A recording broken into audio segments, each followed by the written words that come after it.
Hello guys, എൻ്റെ പുതിയ വീഡിയോയിലേക്ക് എല്ലാവർക്കും സ്വാഗതം. ഇന്നത്തെ നമ്മുടെ വീഡിയോയുടെ വിശേഷം നമ്മളിപ്പോൾ കണ്ട നമ്മുടെ ഡ്രോണാണ്.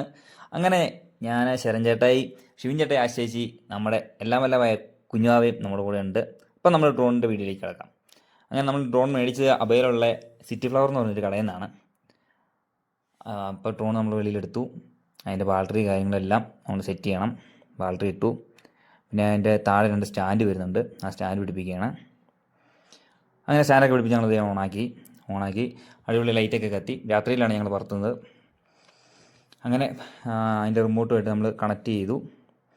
അങ്ങനെ നമ്മുടെ ഡ്രോൺ പൊങ്ങിയിരിക്കുകയാണ്. നമ്മൾ ആദ്യമായിട്ടാണ് ഈ ഡ്രോൺ മേടിക്കുന്നതും ആദ്യമായിട്ടാണ് പറത്തുന്നതും. അതുകൊണ്ട് എങ്ങനെയാവുമെന്ന് അറിയത്തില്ല, നമുക്ക് നോക്കാം.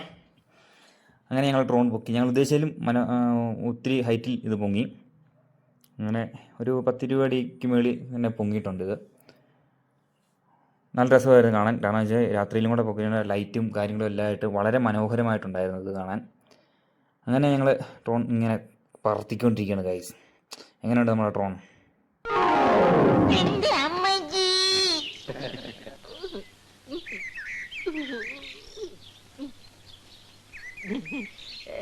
വീണതല്ല, സാഷ്ടാംഗം പ്രണമി. ഗൈസ്, അങ്ങനെ നമ്മുടെ ഡ്രോൺ നമ്മുടെ ഒരു മരത്തെ കുടുങ്ങിയിരിക്കുകയാണ്. നമ്മൾ റിമോട്ട് വെച്ച് തന്നെ മാക്സിമം നോക്കി എടുക്കാൻ, പക്ഷേ നടക്കുന്നില്ല. പിന്നെ നമ്മുടെ എല്ലാം ശരൺ ചേട്ടാ ഇതേ വന്ന് കുലുക്കുകയാണ്. ഞാനിപ്പോൾ വീഴ്ത്തി തരാമെന്ന് പറഞ്ഞുകൊണ്ട് വാശിയോടുള്ള കുലുക്കാണ്, പക്ഷെ വീഴുന്നില്ല. ഞാൻ താഴെ കൈയും പിടിച്ചുകൊണ്ട് നിൽപ്പുണ്ട്. ഇപ്പോൾ കിട്ടും എന്നുള്ള രീതിയിൽ. പക്ഷേ ഇപ്പോൾ അടുത്ത 2 കുലുക്കിന് വീഴുമെന്ന് പ്രതീക്ഷിക്കുന്നു. നോക്കാം. ഇപ്പം വന്നില്ല ഗൈസ്, വന്നില്ല. ഒന്നും കൂടെ വാശിയോടെ കുലുക്കാൻ പറഞ്ഞു. അങ്ങനെ ഒറ്റ വന്നു. പക്ഷേ നമുക്കൊരു മണ്ടത്തരം പറ്റി. നമ്മുടെ റിമോട്ട് ഓൺ ആയിരുന്നുകൊണ്ട് അത് കയ്യിൽ നിന്ന് പിന്നെയും തെറിച്ച് പോയി. പിന്നെയും വീണ്ടും നമ്മൾ പറത്തുകയാണ്. നമ്മുടെ വാച്ചിങ്ങിന് ഭയങ്കര സന്തോഷമാണ് ഇത് പൊങ്ങുന്നത് കാണുമ്പോൾ. അതിന് പിടിക്കാൻ വേണ്ടി അവൾ പുറകെ ഓടുന്നുണ്ട്, പക്ഷേ കിട്ടുന്നില്ല. വീണ്ടും നമ്മളിങ്ങനെ പറത്തി നോക്കുകയാണ് എങ്ങനെയുണ്ട് അതിൻ്റെ സെറ്റപ്പുകൾ, കാര്യങ്ങൾ. അതിനൊത്തിരി ഓപ്ഷൻസൊക്കെ ഉണ്ടായിരുന്നു. നമുക്ക് അതിനെപ്പറ്റി ഒത്തിരി ഒന്നും അറിയത്തില്ലായിരുന്നു. പിന്നെ ഇങ്ങനെ പഠിച്ചു കുറച്ചൊക്കെ ചെയ്തിട്ടുണ്ട്. അങ്ങനെ നോക്കുന്നു. എങ്ങനെയുണ്ട് രാത്രിയിൽ? നല്ല ഇച്ചിരിയോടെ ഇരുട്ടത്തൊക്കെയാണ്, ഇച്ചിരിയോടെ നല്ല രസമാണ് ഇത് മാത്രം കാണാൻ. ഇപ്പോൾ നമുക്ക് വെട്ടം ഉണ്ടായിരുന്നു. നല്ല ഹൈറ്റിൽ അത് പൊങ്ങുന്നുണ്ട്. അങ്ങനെ അവളുടെ എൻ്റെ പുറകെ ഓടുകയാണ് പിടിക്കാൻ വേണ്ടിയിട്ട്. അങ്ങനെ ഞാൻ നോക്കിയിട്ട് എനിക്ക് കിട്ടി. കൺട്രോളൊക്കെ ആയി വരുന്നുണ്ട്.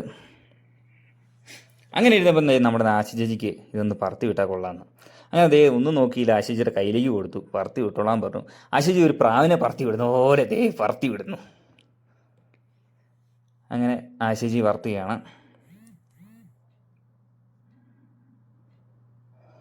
ആശിജി പറത്തി പിന്നെ തിരിച്ച് കൈ വരണമെന്ന് പറഞ്ഞു. പക്ഷേ അത് എനിക്ക് അറിയത്തില്ലാത്തതുകൊണ്ട് തിരിച്ച് കൈ കിട്ടിയില്ല, താഴെ പോയി. പിന്നെ ഒന്നും കൂടെ പറത്തി നോക്കിയാണ് തിരിച്ച് കൈ കൊടുക്കാൻ പറ്റുമോ എന്ന്.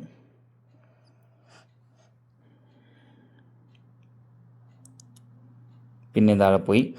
ഒന്നുകൂടെ നോക്കിയാണ്. പിന്നെയും ചേച്ചി തന്നെയാണ് പറത്തി കിട്ടിക്കുന്നത്. ചേച്ചി കൈ കൊടുക്കാൻ പറ്റുമെന്ന് വിചാരിക്കുന്നു. ചേച്ചിയോട് പിടിക്കുന്നു ഞാൻ പറയുന്നുണ്ട്. ചേച്ചി ബാബാന്നും പറഞ്ഞുകൊണ്ട് കൈ നീട്ടുന്നുണ്ട്, പക്ഷെ കിട്ടുന്നില്ല. അങ്ങനെ കിട്ടിയില്ല. ഇതായി കിട്ടിയിരിക്കുകയാണ്. അങ്ങനെ ആശേച്ചി അത് പിടിച്ചു. അങ്ങനെ ഞങ്ങളുടെ വീഡിയോ വൈൻഡപ്പ് ചെയ്യുകയാണ് ഗൈസ്. കൊള്ളായിരുന്നു. അപ്പോൾ വീഡിയോ ഇഷ്ടപ്പെട്ടെങ്കിൽ ലൈക്ക് ചെയ്യുക, സപ്പോർട്ട് ചെയ്യുക. അപ്പം അടുത്ത വീഡിയോയുമായി ഞങ്ങൾ വന്നു. ടാറ്റാ, ബൈ.